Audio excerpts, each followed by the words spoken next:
Hello folks. Every so often I go into town. There's a guy that supplies me with unusual items. A lot of the time it is dolls, but sometimes it is boxes. And this time he says he had no dolls. So he gave them up to me. I says, that's good, I don't have any room for dolls. He says, but I have boxes. Now I like boxes, they're very, very interesting. So I'm going to show you two boxes, one which I had picked for myself and another one that he picked for me. Right, the first box I've got is the one I picked myself. In my mind it is a modern box with antique fittings, antique rustic fittings. And all these fittings are put in with split pins, and all these corner fittings and everything that's on the box has a function along with it being decorative. These corner pieces hold the box together along with some glue, but there's no nails or screws in this. Everything is all split pinned. But the reason why I know it's modern, now the reason why it is so shiny is because I've actually put a coat of lacquer on it, is when I look closely on the pins you can see that it's quite shiny here. You can see there. So those pins were actually put in recently. But having said that, the wood in the box, it's quite heavy and good quality. Now this is here. They're split pins and they're just bent over and that. No screws or nails.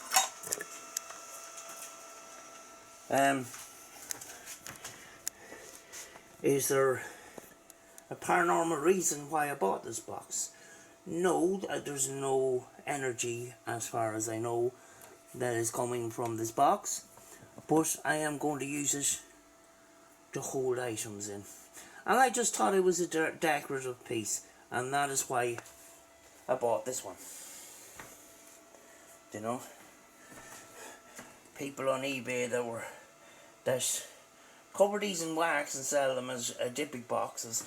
This box would be a perfect candidate, but in my mind it would just ruin the box. But very, very interesting box, very, very good quality, lovely rustic fixtures to it and that. Now we're going to go on to the second box, which is very, very interesting. Right, if a box were to have spurs attachment, what kind of a box would that be? Well, you could say a jewellery box. A lot of personal items held safely. People back in the day valued their jewellery very, very much.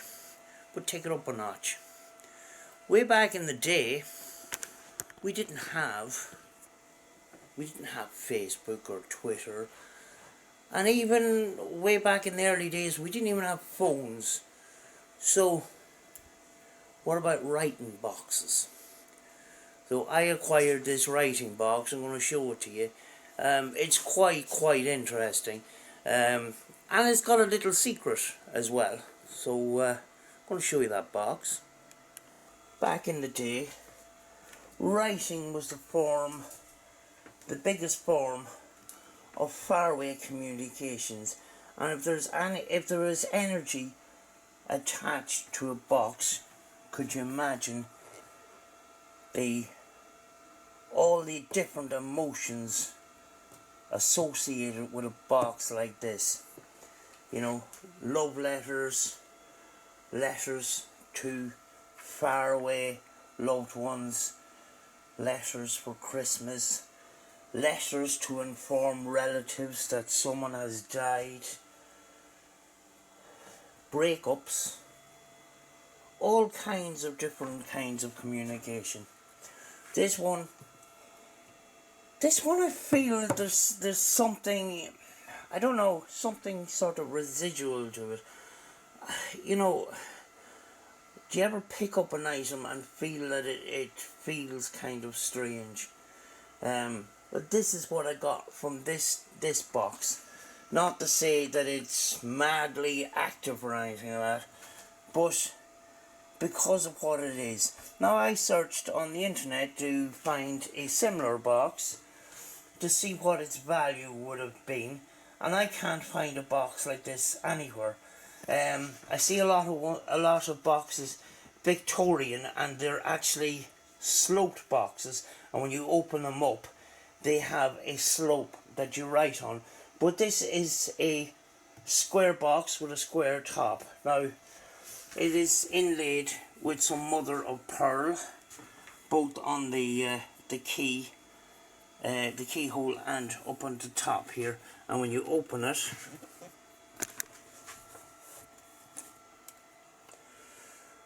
it is lined with velvet. Now, way back in the day, this would have been a pretty prized box. Now, there's a couple of sections here missing. There is a piece missing out of here, which I'm going to restore. But it's got 2 out of the 4 inkwells with these very interesting tin lids on them. Actually needs a bit of a clean, but you've got your different little sections there, and probably for putting nibs and things, and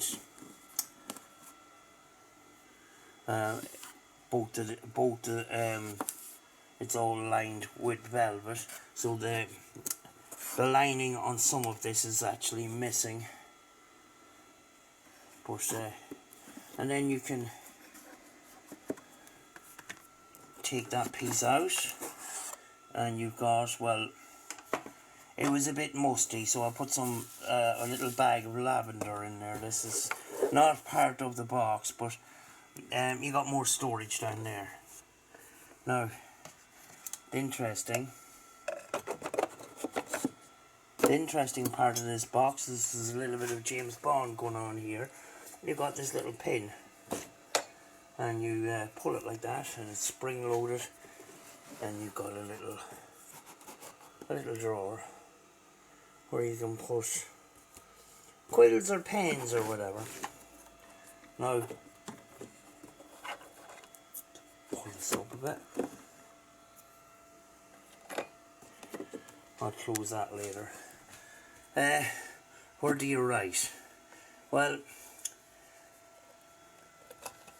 the reason why I think this is a little bit older than Victorian is because there is your writing space,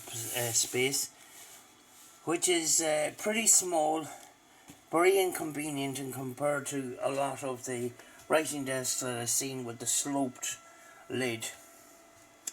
But I didn't notice that there was another little compartment in here, and we got a little piece of old brownish paper, so God knows how old that is.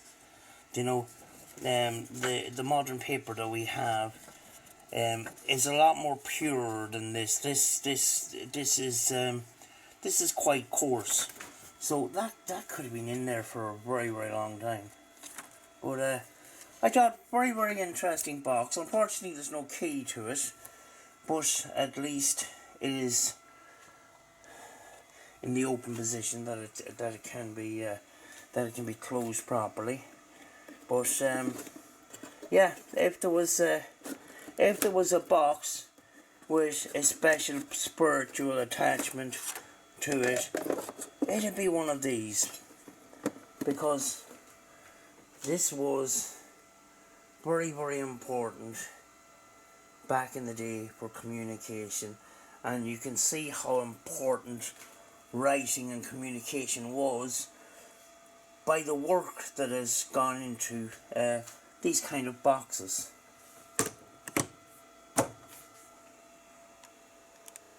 Other boxes that I have this one from Jerusalem with a little crystal. I do not know, can't remember offhand what's the name of that crystal, but Yeah, this box actually was covered in wax. The previous owner had bought this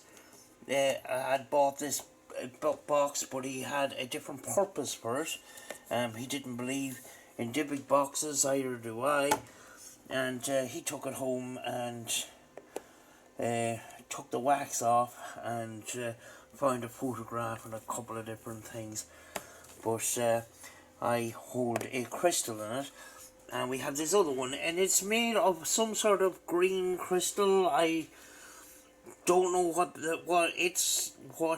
kind of crystal it is actually, but you often see ashtrays and figurines being made from this type of material. But I have a little, I think that's a rose quartz, and another crystal which I can't remember the name of, and this other box which I hold more crystals. That one is too hard to open with one hand. Yeah, more crystals and that. And this other box is, it's just a modern box with an old gold plated sort of goblin of some kind, which is made in England, gold plated and that. I just thought it fitted nicely in that box. I bought that. There's nothing paranormal related to that goblin, as far as I know. This little clock that's housed in this bell jar, I put this in this bell jar to just protect it and that. But this is one of the most interesting items I have. This is the clock out of the casing. It seems to be, what I can gather from it, it seems to be made from some sort of artillery shell. Now, way back a long time ago, during the war and that, soldiers often made interesting items from whatever was lying around, and this possibly could be one of those type of items, you know. The mechanism itself is a little bit too big for the casing, so it was crammed in quite crudely. You can see where it is split most of the way around in order to get the mechanism inside. But this looks, it really does look like a homemade piece, but quite interesting. But it's just a guess, but it does look like it's been pushed into some sort of artillery shell. So possibly a lot of history behind this item. Almost forgot about this. A couple of weeks ago I arrived home, been out all day, and when I got to my door there was a plastic bag hanging off the door handle with an item inside. So I'm going to show you this item, and there was no note, there was nothing. How the person got into the building in the first place is a mystery. But if you are the person that sent this item or brought this item to my door,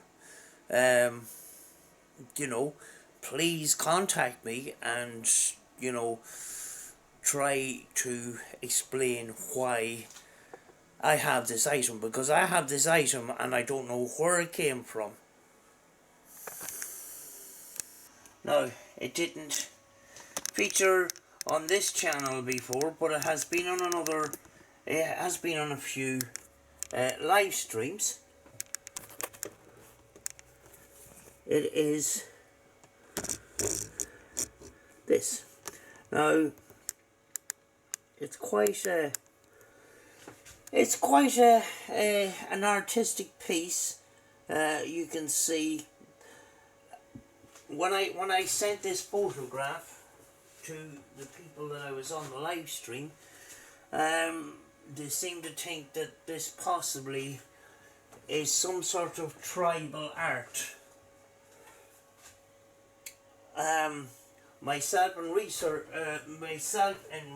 Rachel tried looking up and tried to get a match on Google by trying to match the image of this to other similar items.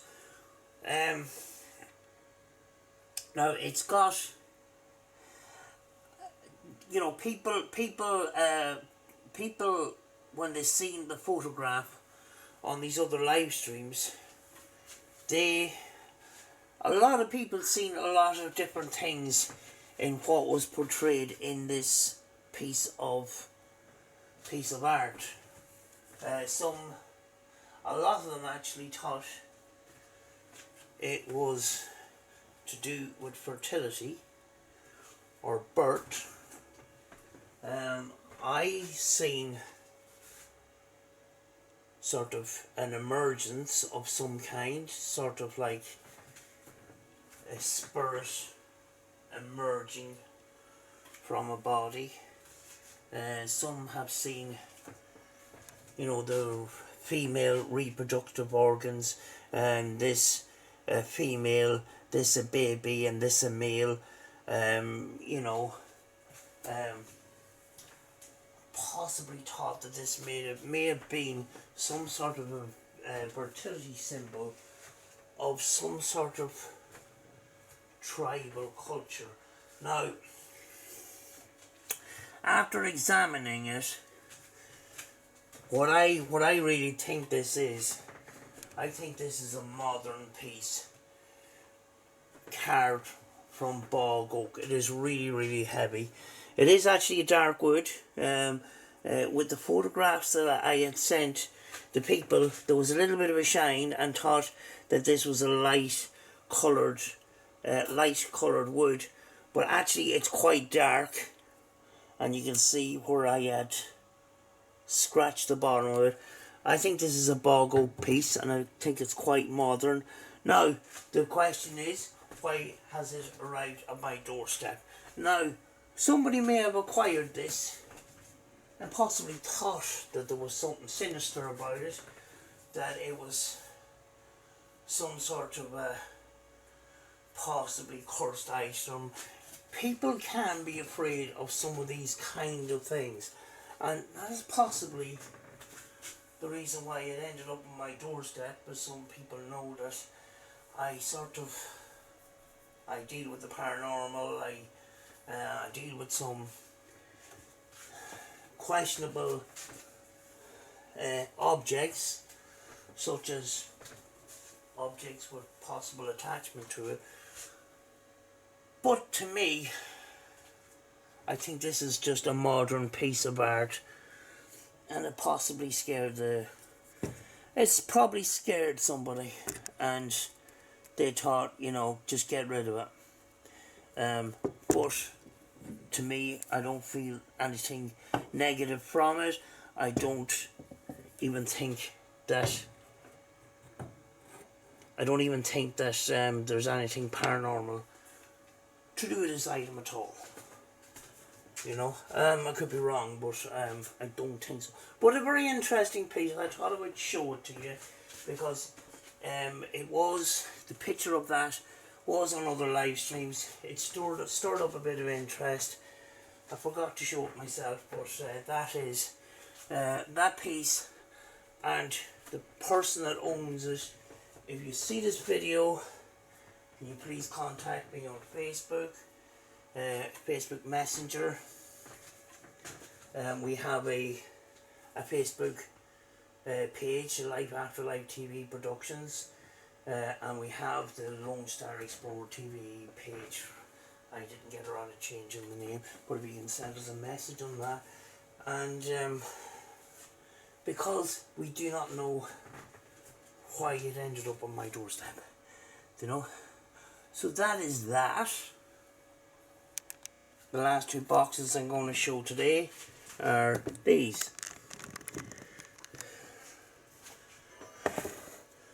These are Japanese mirror balls.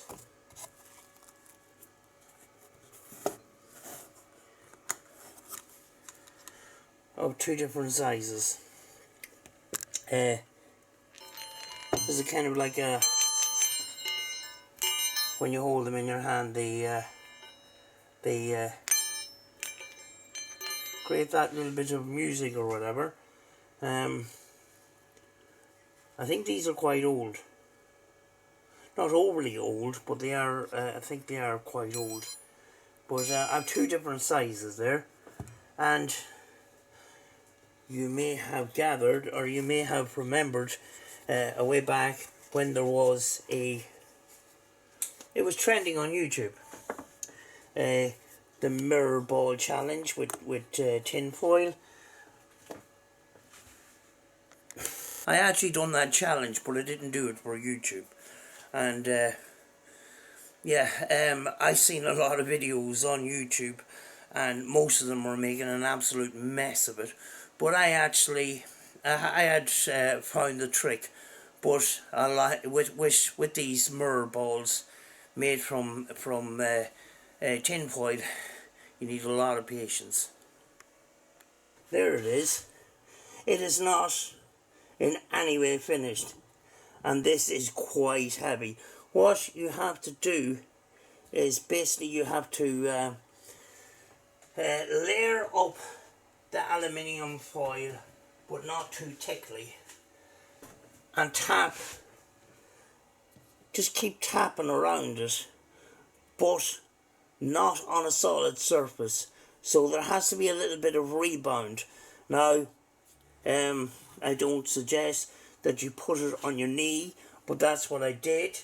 And when you tap it, you're not damaging the other side by putting it on a solid surface. I've seen a lot of people, they had put these on a concrete block or on a solid surface, and when they hit the top of the ball, the bottom of the ball would flatten. But you don't you don't put a massive load on. You put them on a medium amount of layers at a time, because you need to compact the aluminium and make it solid. But I actually done this after it was trending on YouTube, and I have to get around to finishing it at some stage.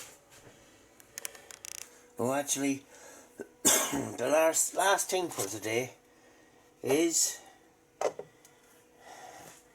a location that I was in about a year ago. A mansion that had burnt down, and had been burnt down for a long time, and there was rubble everywhere, and I managed to rescue these little servants' bells from it, you know.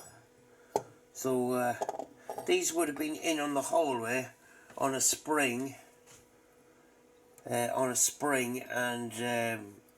attached to a string, and different tones of bells for different calls to the servants in the house,